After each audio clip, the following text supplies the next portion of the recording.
Hang in there, be kind. We're all in this together. Because there's going to be a hell of a lot of really educated consumers coming out of their homes in about 3 or 6 months' time. And brands have kind of got to be ready for that. So in 9 days, they went from peak bottom to, a new high.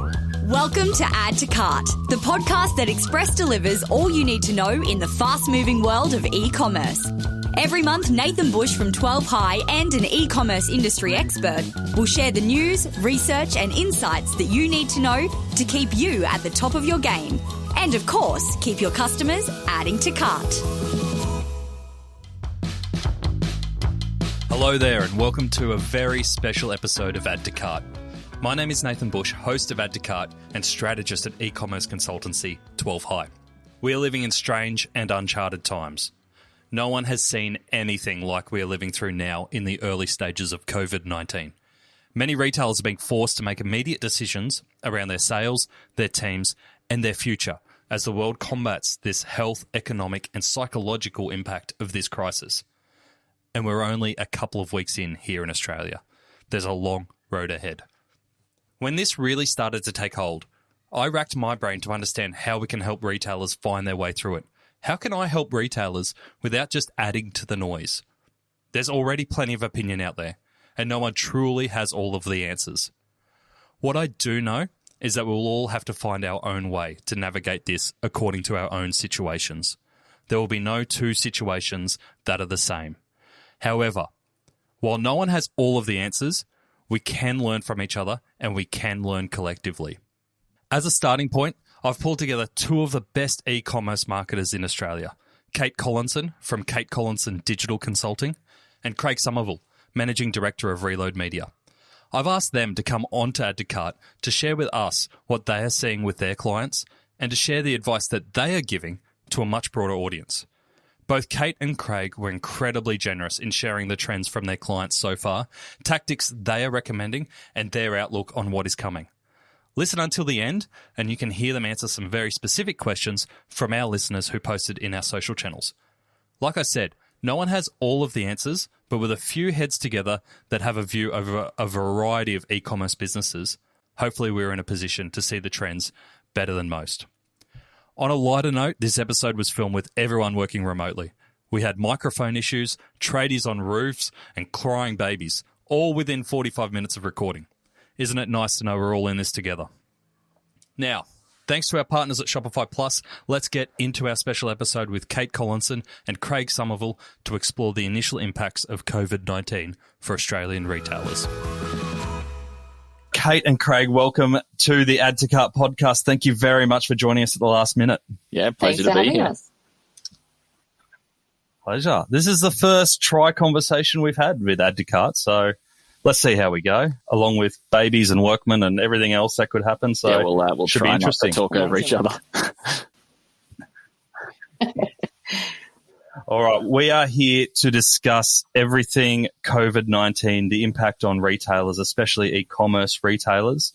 Before we get into that, Kate and Craig, can I just get a quick background from you guys in where you come from in the world? What do you specialize in and what you are seeing from your clients' perspective? Kate, I might start with yourself. Sure. So I'm an e-commerce consultant and growth marketer, and I specialize in Shopify and Shopify Plus platforms. I sort of manage clients' data and analytics, their digital strategy, their paid media, and customer lifecycle marketing, as well as replatforming projects. And I work with predominantly lifestyle and fashion clients, including Nimble Activewear, The Daily Edited, Steel, and Liberty Bell Skincare. And I'm definitely seeing clients freaking out as of this week. We were just joking that, Nath, you and I last week were talking about this, and I feel like almost half of our conversation is like now irrelevant because the news has just been moving so quickly. And clients are definitely, I'm speaking to clients every day at the moment, and I think the effects are very industry dependent, but and many of my clients saw, an uptick in revenue in the initial stages when people were working from home. But now that the economy's suffering, they're definitely seeing some impact of this. So, yes, definitely feeling it. And I think that's an important point that we make here, Kate, is that we're recording this on Tuesday, the 24th of March. So this is our perspective of the world as of Tuesday, the 24th of March. But that's a good background. Thank you very much. Craig, so I'm the managing director of a digital marketing agency called Reload Media. We've got offices right across the world. So one here based in Brisbane, where I'm currently working from home, as well as one in London and one in Manila as well. So we work with like a few hundred clients of all different shapes and sizes right across the world. And that's pretty much across the whole range of traffic driving activities that you sort of get on a digital marketing channel, so to speak. So search, social, obviously programmatic, video, the whole kit and caboodle kind of thing. So yeah, obviously quite a diverse spread of countries and quite a diverse spread of industries that we work with. And so as a result, seeing quite a range of different responses. As Kate sort of alluded to, certain industries are doing really, really well. Certain industries are feeling it massively. Obviously tourism, travel, hospitality almost dropped to zero. And then there's a whole heap in the middle where it's not so much a positive or a negative. It's just causing a massive amount of pivoting and a real shift from the way that consumers are buying. And a lot of our brands have just had to change really quickly. So I think, we're sort of in the first week or two, as you say, in terms of where we're at right now in the recording. And I don't think there's a single client of ours who hasn't changed something, whether that's ad messaging, whether that's directing more to online versus in-store, whether that's just changing how they're communicating and their tone. But I don't think there's a single client of ours that would be still doing what they were doing, say, 2 weeks ago. Have there been any clients or categories that have really surprised you guys in the ones that you didn't expect to go as well during a crisis like this that have actually outperformed? Unfortunately, not really for me. I think if you're in home entertainment, health and beauty, pet food, and any kind of daily necessity type of industry, you're definitely more likely to see an uplift than most. I think it's to me less surprising what's been successful, which retailers are seeing a lift in revenue and which ones are sort of seeing a drop. So yeah, definitely not on my end any surprises. What about you, Craig? I think we actually have had a few surprises. I mean, there's the obvious ones like your sort of health and beauty and those sort of brands that have done well. But the one that's really stood out for me that has been a surprise category doing well has actually been some luxury purchases, in particular the kind of luxury purchases that people can do at home. And so it's almost like there's some substitute spending going on in terms of that people can't go out and spend money on fancy dinners and outings and that sort of stuff. And they're substituting that for other forms of luxury. So we're seeing all sorts of things from homewares to home appliances, from, a new set of sheets to a whole range of different things, luxury sleepwear and loungewear. Those sorts of purchases I probably didn't expect to see rise when there was sort of uncertainty in the economy. But I think it goes to show that even when there's, a lot of negativity in the world, people still like to treat themselves in some way, shape or form. And we're possibly seeing a bit of a substitution effect there. Yep. I didn't know where you were going with that, Craig, but I was speaking to another agency owner this morning and he had a client who sells adult products, and he said they are going absolutely gangbusters at the moment. It's the best couple of weeks I've ever had. That wouldn't surprise me at all. I mean, there's a whole range of categories like that are sort of just coming out of the woodwork, so to speak, and it's doing a lot better than what they previously have. Interesting ways to pass the time. That's right. And I'm not sure if it's related to the uptake in alcohol sales as well. So a lot of these things might go hand in hand, right? Because in line with the alcohol stuff, we're also seeing the home gyms and, home fitness equipment and that sort of stuff. So people buying more beer and wine, but they're also then sort of substituting that with the home fitness equipment. Cool. And as in hand-to-hand, but no touching, that's right. Right? It's a touch-free zone in terms of the whole market at the moment. All right. So let's talk a little bit about the impacts that you're seeing for your clients at the moment. Let's dig a little bit deeper. We've talked about that kind of panic and fear, that initial shock of this where, and from my perspective, I'm seeing clients that are generally cash positive see it as an opportunity and they kind of haven't changed too much. They might have shifted tactics in terms of messaging or media spend. But then those that have a real tight cash flow before this hit are really reacting in response to this and kind of cutting everything off pretty quickly. Is that what you're seeing as well? Yeah, I'm definitely seeing that clients who are seeing the spike or the drop faster are definitely the ones who are starting to to make the changes faster and panic faster for sure. And I think that, like, particularly this week, because this is when the layoffs have started with regards to, you know, food and beverage industry, I think that, and the way the Aussie dollar fell so sharply last week, that's really affecting some of my clients' margins as well for product. So there's a whole bunch of different factors, I suppose, that are impacting their choices right now. Some of them are looking at considering hitting pause on bigger projects that they maybe are able to get out of, that are, or you know, even negotiating with some vendors for discounts. You know, and it's been really great to see, I think, everyone working together, understanding the impact that the virus can have on businesses, small and large. So for my clients, it's really impacted them very quickly this week. But then, you know, certain other clients, like one's an activewear brand, and they're seeing a spike in revenue because of, I guess, people spending more time at home in leggings, and they're adapting their content. Yeah, and I think from our Yep. side, we're probably seeing it comes back to two factors, I think, at the moment. And one was exactly as you alluded to, Nathan, that if they were strong businesses going into this crisis, then they'll probably be strong businesses going out of it. And as a result, they're using this opportunity to pivot. So some clients are actually bringing forward their big digital projects because they kind of realize that there's potentially a quite a seismic customer behavior shift going on. A lot of people buying online for perhaps the first time. And, you know, there's I suppose a good chance that sticks around beyond. The other factor that we're seeing really comes back to the experience of the marketing managers and the experiences of the brands themselves at having been through multiple crises before. So I think there's a noticeable difference in the brands and the marketing managers we work with who might have been through SARS, might have been through GFC, might have been through 9/11, have seen the ups and downs and kind of know the playbook when it comes to a downturn and what you should do with your marketing and what you should do with your branding and your messaging, versus perhaps maybe those who have been in the industry a little bit less. This is their first real crisis and maybe don't necessarily know the playbook. And I think for those types of brands and those types of marketers, we're having to have a very different type of conversation. I was saying before, I think it's almost like a counseling conversation for some of those guys in terms of this is what the evidence is showing, this is what the data is showing, and this is what you guys should be doing to make sure that however long this situation lasts, you're in good shape coming out the other side.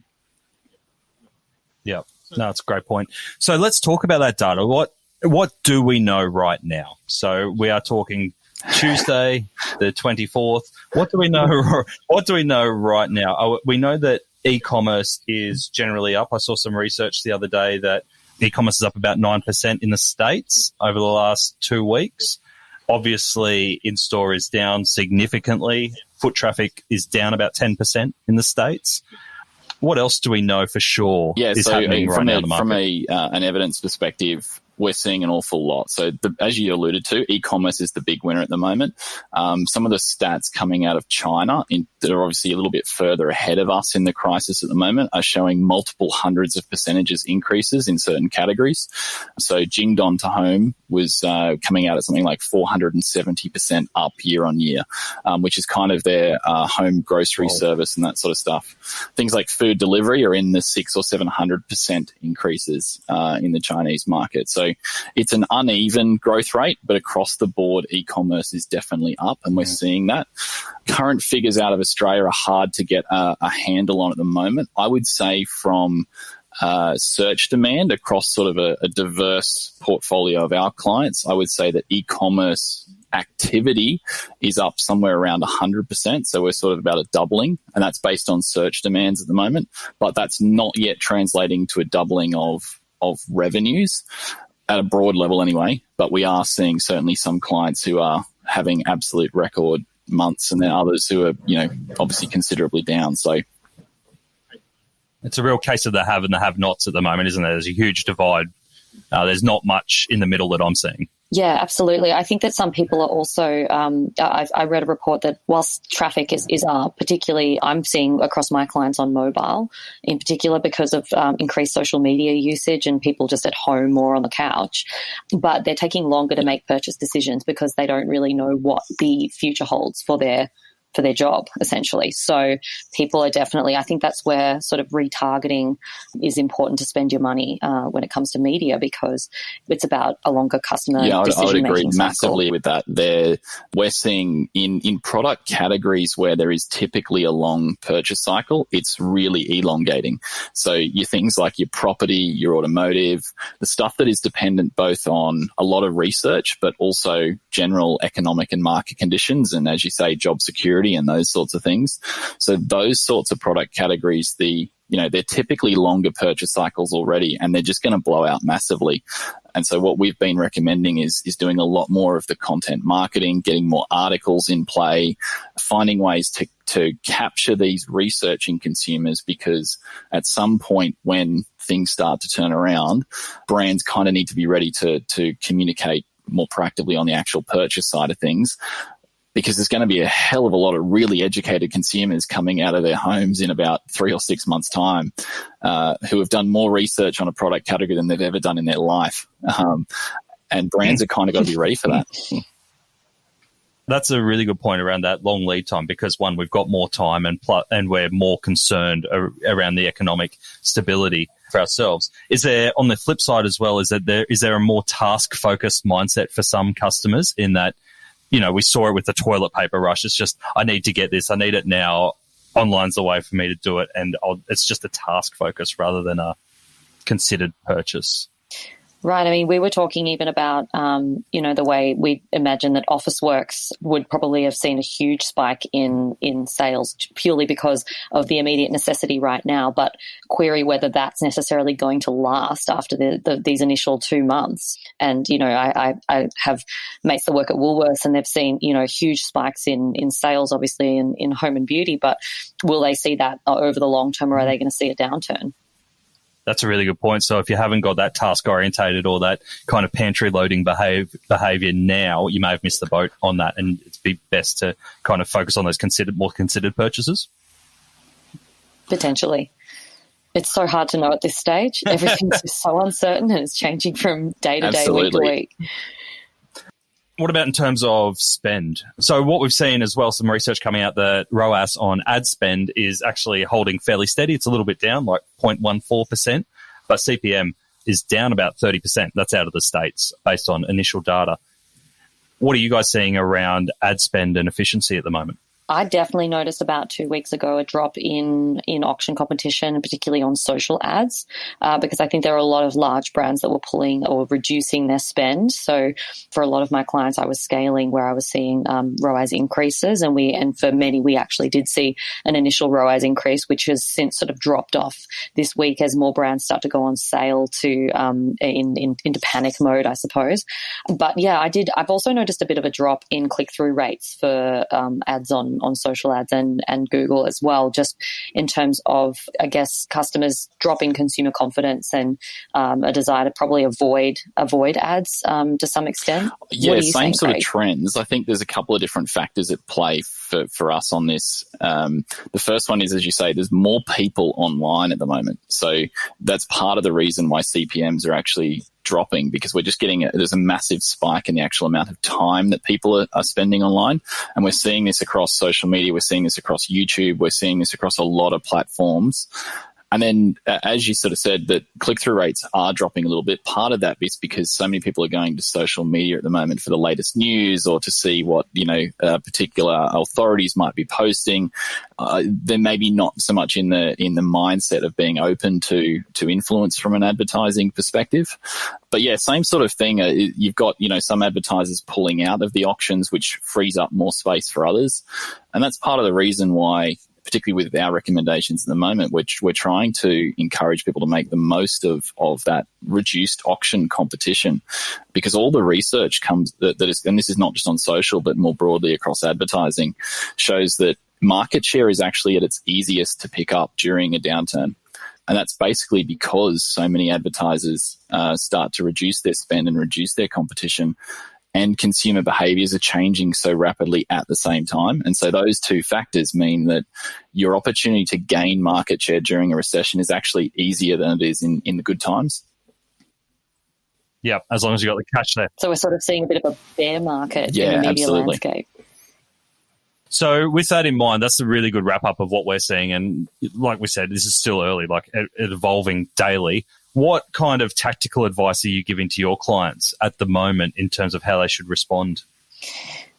I've definitely warned clients away from messaging in relation to the coronavirus unless it's specifically relevant to the operations of a brand. Like obviously travel brands and anyone who who might experience shipping delays or any impact from the crisis should definitely be messaging their customers. But a jewelry brand or a fashion brand sending communications about it is kind of insensitive. So I've definitely pushed brands away from appearing at all to capitalize on the situation.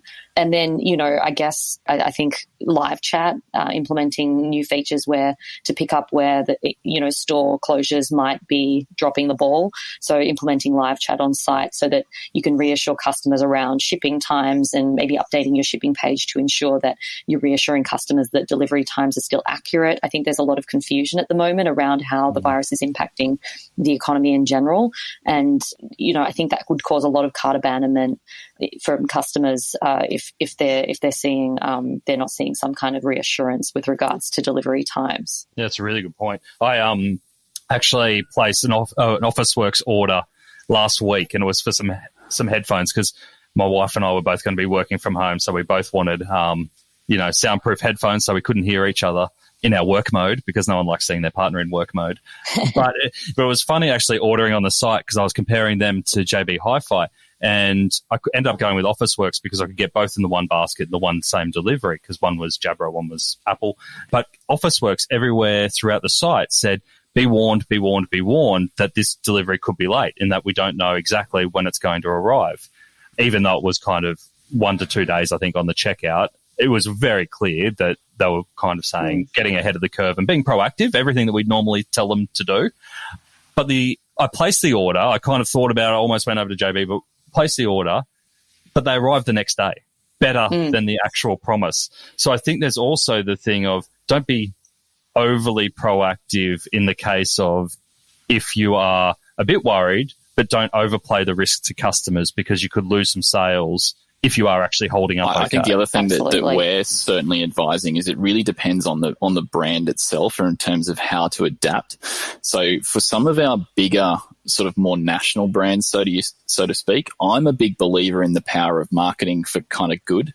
And I think that there is a real role that big brands can play here in terms of supportive messaging. Like there's a lot of people going through a lot of tough circumstances out there at the moment. And we've already seen that over, the last couple of days with Coke and McDonald's and Nike come out and do those sorts of messages that are, we're all in this together, guys. And I think there is a big role for brands to play in that. So for some of our bigger brands, that's what we're pushing. And certainly what we're encouraging is that to take a bit more of a human angle and to show that we're kind of all in this together. That's a bit different for some of our smaller guys. So some of our more smaller brands who are more week to week, month to month, they're trying to make sure that they can keep their sales coming in. One of the biggest and most successful messaging that we're finding at the moment is, hey, we're still open. There is a lot of consumers out there that are kind of checking your website, checking your ad messaging, checking your social channels. And if you haven't said anything, they're almost just kind of assuming that you're closed. And actually just putting out simple messaging that is, hey, we're still open for business. We're still taking orders. As Kate said, there might need to be a little bit of an asterisk there to say some of our stuff is a bit slower than normal or otherwise. But even the little things that indicate to consumers, hey, we're still going, we're still open for business and we really appreciate your support. We're actually finding those messages are working really, really well. That's a really good point. It's something that we don't think about often because we're so in the business, right? We know what's going on. Yeah, absolutely. I really like your point, Craig, around we're all in this together. And I just want to explore a little bit about brand because I was speaking recently to a friend of mine, Sally Prosser, who's a voice coach now, but she's an ex-TV news journalist. And one of the stories she was telling me, she was like, Nath, do you know why the weather, regardless of what's going on, any slight change in the weather is always the leading story in a bulletin? It's because we're all experiencing the same thing. There could be a shooting in a suburb that's 3 suburbs over, but that's only relevant really for those people in that suburb, whereas we all experience the weather and we can all relate to the weather. And I think Craig, what you said there around we're all in this together, this is a conversation that you can have with everyone because everyone is going through this at the same time. But how can you do that tactfully as a brand? You mentioned Coke before, and I love what Coke are doing around their billboard that they put up around New York Times. They actually separated out all their letters in their logo, and it said something like, for us to get... social distancing. Yeah, exactly. It was like something around staying apart in the best way to get ahead or something along those lines. But actually in the Philippines as well, Coke put up a social post and they said, we've actually stopped all our branding advertising in the Philippines and we're directing that money towards help for COVID-19 victims and response, which in itself is a form of marketing, right? But a really smart move.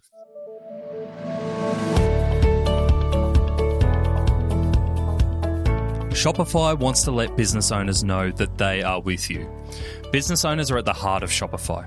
As such, they've announced a first wave of support, including introducing local delivery and sidewalk pickup options, gift cards to be available across all plans and customers, extending 14-day trials to 90-day trials, community support via the COVID-19 forum, and live weekly webinars to help guide you. This is just the first wave of support, and Shopify will continue to monitor and update merchants as new developments are announced. Visit shopify.com/COVID-19, COVID-19, to stay up to date with how Shopify is helping you, their merchants. What are you guys, what's your take on how to send brand messages out to your community and your customers in a way that's really tactful?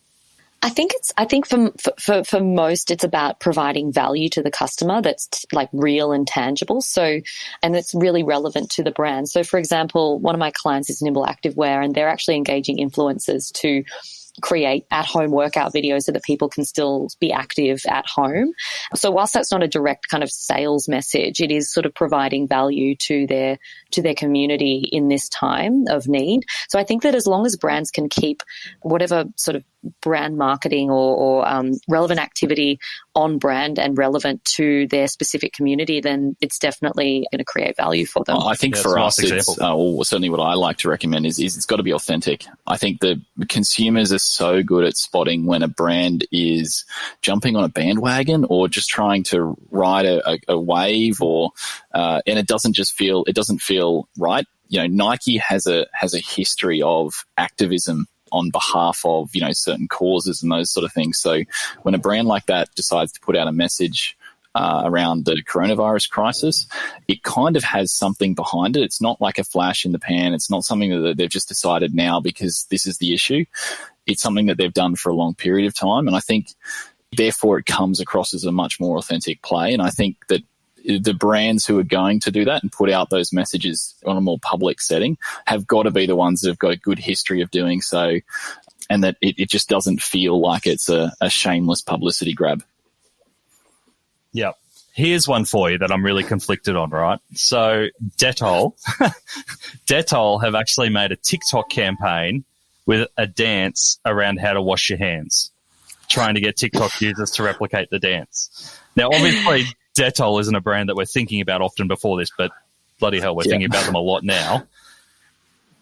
How do you feel about this kind of activity from a brand perspective? I think at a time like this, any piece of content that gets us to laugh is a good piece of content. I mean, I've been watching. I'm you know, not the target market, but TikTok I downloaded for the first time a couple of weeks ago, and I'm actually finding it really entertaining and helpful, I guess, to kind of stay lighthearted about all this and to stay sane. So I think that if brands are putting out content that's resonating with communities and is getting shares, then as long as it's not offending anyone, I think it's fine, to be honest. Yeah, I agree. I think having stuff out there that gives people a laugh and has some humor attached to it is good in these times. I don't think, you know, we've got a mental health component of everyone being locked in their homes and, you know, and potentially for months ahead. So I think that sort of stuff is good. But I think as well, like, the message makes sense on Dettol because they're kind of in that category. Whereas if someone like Nike put out a video that was like a washing your hands video, I'd be kind of going, hang on, this doesn't really fit you guys. This doesn't really fit what your brand is. So I think the brand has to match the message, and it has to be, on tone and just hit the right notes for that match. Otherwise, it just feels very, very disjointed. So I'm okay with the Dettol one. I think that one's all right, but I think there's a few others that have probably have not got that balance quite right. And I like what you were saying there, Kate, around the Dettol one. It's clear that is out for a bit of fun. It doesn't kind of try and go between the two, because Dettol still has a serious role to play in all this, right? Yeah, and I don't think they're having a problem with sales right now. Exactly. All right, so if we kind of switch back to e-commerce just quickly and wrap up any tactics that you guys are recommending to clients, are there any other kind of short-term wins or recommendations that you're making for clients at this time? Look, I mean, for clients, I guess we're just playing it day to day, because it just feels like we're getting, a week's worth of news in a day and a month's worth of news in a week. So I'm basically just speaking to clients every day, and we're just monitoring, I guess, our ad spend as a percentage of total revenue, and seeing whether if that escalates to a point where we need to reduce things. But, I think everyone's sort of preparing for a bit of a downturn, but depending on your industry. So many of my clients are now reforecasting every week based on the previous week's performance, and they're adjusting their buying for the next few months as well in case they need to scale things back. I'm sure that larger retailers are maybe feeling it less, and certainly those who are in more of the essential items category, but certainly for smaller retailers are really feeling it. The other thing that I guess that they're doing, and I'm working with clients a lot on, is remote working policies and processes. I think that what this virus is going to do for remote working is going to be huge for the industry, for the economy. And I think it's something that we take for granted working in e-commerce and online.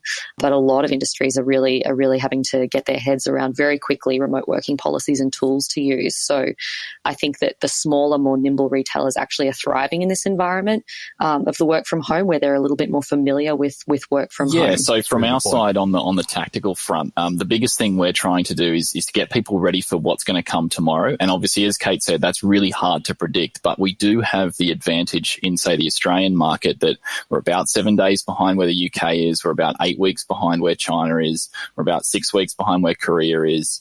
And so what we're doing is using the evidence from those markets, the evidence from our clients in those markets, to sort of show what to expect in terms of the changes in behavior of consumers at various stages around that. It's obviously not a perfect science at this point in time, because different countries are reacting at different paces and doing different things, but it means that at least when certain things happen, like we get more serious lockdowns or a new government announcement, we can look at what has happened in other markets and try and guide our clients around how to respond based on that news. So it's just trying to be, you can't be much more than about 24 hours ahead at the moment, but at least trying to be that far ahead and trying to have a plan for how we're going to adapt campaigns and messaging and those sort of things. That's the main one. And then I think the other bit is just from a tactical standpoint is they've got to be really willing to change things quickly. You've only got to look at some of the major brands who are actually sharing their results on Twitter and on social media and that sort of stuff. And I saw today that one of the big, razor companies or globally was talking about how, the last weekend they've just had was their biggest weekend of all time, but 9 days ago was their lowest day of all time. So in 9 days, they went from peak bottom to a new high. And what that means is that marketers have got to just keep responding. They've got to keep changing. What works today doesn't necessarily work tomorrow, and vice versa. And so what we're really trying to instill into our clients at the moment is, not to lose hope when there's one bad day or two bad days, but kind of, change your messaging, change your approach, look to see what you need to do, try a different offer, try a different message, because there's not really a lot of predictability at the moment in terms of what's working and what's not. You've kind of just got to be willing to keep changing it up.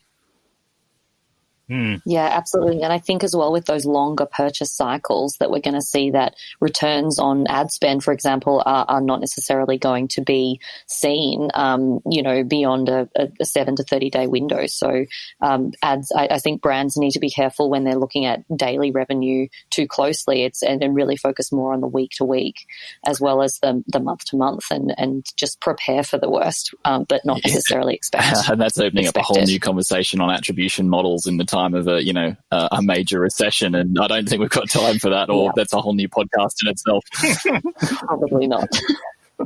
That's a whole new podcast. We don't have enough supplies to get through that one at the moment. What about, and I know this is a horrible question to ask you guys, but if we put forward a month, what are the major changes that we're going to see in a month that we are now? Like for me, the one that I look at and I go, we haven't even seen the tip of what this is going to do economically, right? Because at the moment we're in a kind of a fear base. We know there's job losses. We know there's going to be an impact, but I don't think we quite know. And especially, if we're average Joe, we don't know exactly how this whole thing's going to play out and impact us. So we're holding off our spending. So the economic impact hasn't been seen yet. And even the health impact hasn't been seen yet. We're all in the very proactive stage still. We're right. Yeah, look, I think there's a couple of things there. Obviously, like yourself, Nate, I'm not a health expert. I'm not an economist. I think, there are much more serious, bigger term factors than marketing in this, at this point in time.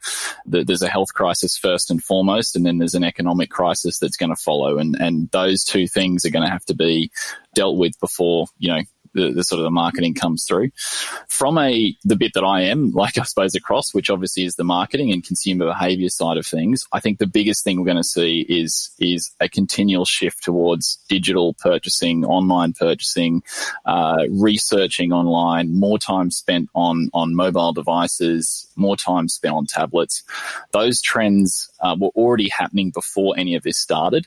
I think in Australia, we start the year at something like 12% of retail is online.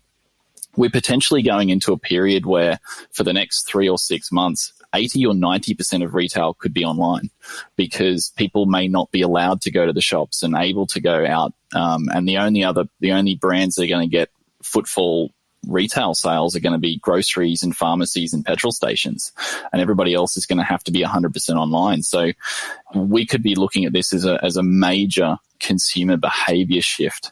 And I think there's a lot of brands in Australia who have sort of probably put their head in the sand a little bit about online sales and have said, it's still in the single digits. It's only just gone past 10% of retail sales. And they could turn around at Christmas and find that 40 to 50 to 60% of the sales that have occurred in 2020 are online. And trying to predict that is almost impossible. But one thing is for sure, which is it's going to be higher than what it is now. And I think that's probably, for the crystal ball, that's probably the one that I would put forward. Cool. Yeah, absolutely. I'm hearing a lot that this is the biggest challenge the world is facing since World War II. And it's interesting because during World War II, women being forced to go back to work was instrumental in driving ahead women's rights. And I think that a crisis like this is actually going to see leaps and bounds in certain cultural behaviors like e-commerce and remote working culture, because the growth of e-commerce is a preferred way to shop. And those who would previously have preferred to go in store to purchase certain items or be more comfortable purchasing offline will be forced online. And then I wouldn't be surprised if that behavior trend continues after this is over. So that's, I think for me, that's the biggest change I'm expecting to see in the e-commerce land. But that balanced out with the drop in consumer spending and consumer confidence, it's going to be interesting to see how that's going to impact small and large retailers. Yeah. But can't predict it. And it is interesting what you're saying there around impacting different people, because some research that came out from First Insight in the US, and obviously it's really early research, but the most impacted demographic from what they were seeing was millennials. So 54% saying that they're going to alter their purchase decisions based on the uncertainty. And I think they're a really interesting demographic at the moment, because basically the millennials, when they were coming out of university looking for a job, they got hit by the 2008 crisis. Now they're probably at a point where they're having families, buying houses, and they get this. So they're going through a really interesting time, I think, at the moment. And whereas the group that had the highest propensity to spend was actually the baby boomers. But obviously the baby boomers and online didn't always go together so well. So with a rise in e-commerce, a bit more confidence in that demographic, it'll be interesting to see Absolutely. how it shakes out for everyone. Definitely. All right, let's get into some questions from people who have left us comments on LinkedIn. We may have covered some of it, so if we have, we'll skip over and assume we've answered it. But I'm going to go straight to Renzo, who comes from Essential Beauty. So anyone who doesn't know Essential Beauty, they are a beauty kind of salon service. So obviously one of those services that are going to suffer because they're very much one-to-one. And Renzo reached out, and his question for us was, how do you find and capitalize on new types of search queries? So obviously the traffic that he's getting now is reduced, but it's also very different to the types of queries that he was getting previously.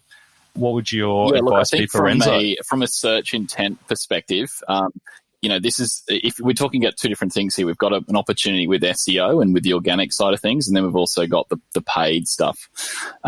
Obviously, from an organic perspective, Google is trying to match search intent. So, in other words, the intent behind the user's search, not the actual keyword matches itself. So right now what Google's trying to work out is, and because consumer behavior is changing so much, it's probably having a degree of difficulty doing so. But when someone is searching for right now for beauty services, is that someone actually trying to book beauty services, or is that someone trying to work out whether beauty services are still available to be booked? And are they affected by coronavirus and those sorts of things? And so the same keyword a month apart may have a very different search intent. And so from an SEO perspective, you actually kind of have to, it's a lot of consumer psychology to try and work out where that consumer is trying to get to with their search query, and then have content and web pages and that around that. So that's the what you're trying to get to. How you do that is essentially about trying to follow those consumer behaviors as best you can.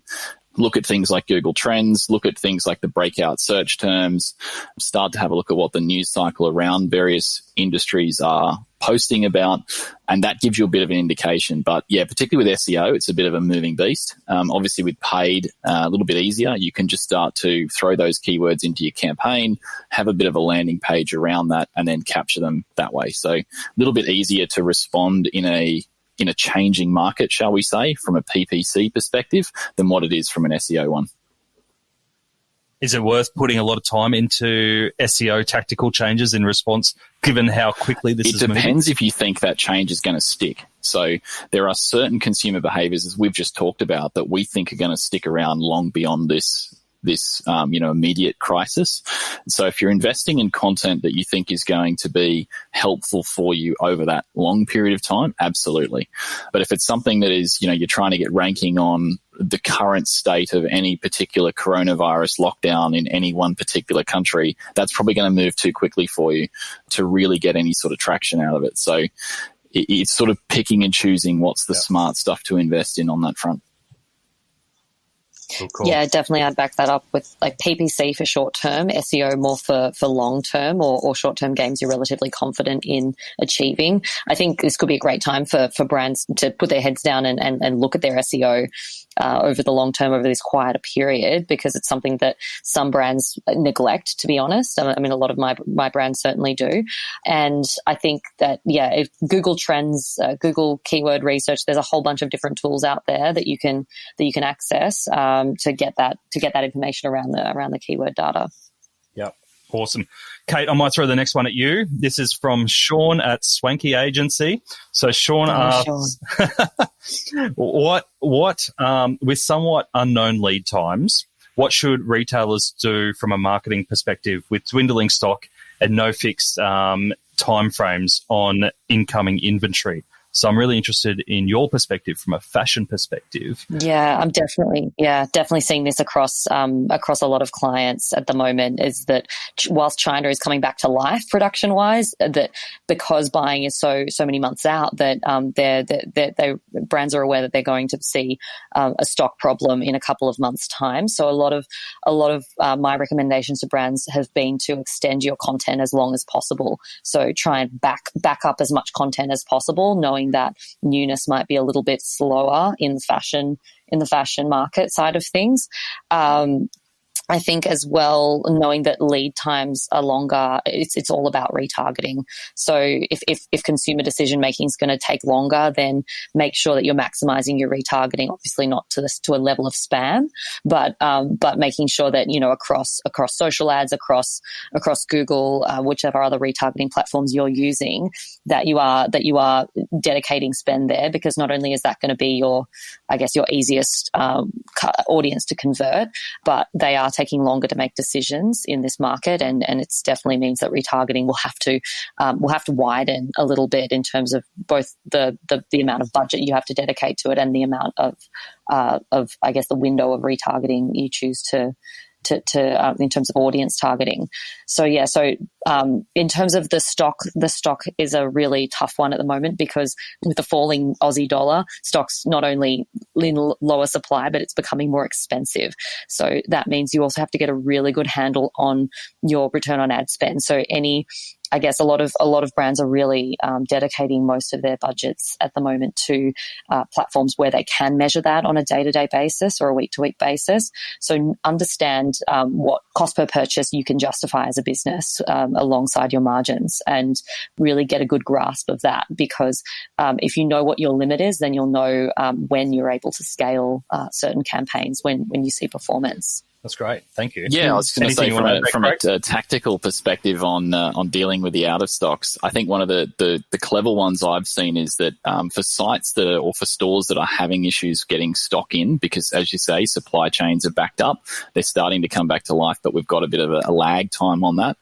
Just doing simple things like offering 10% off if someone buys an out-of-stock item.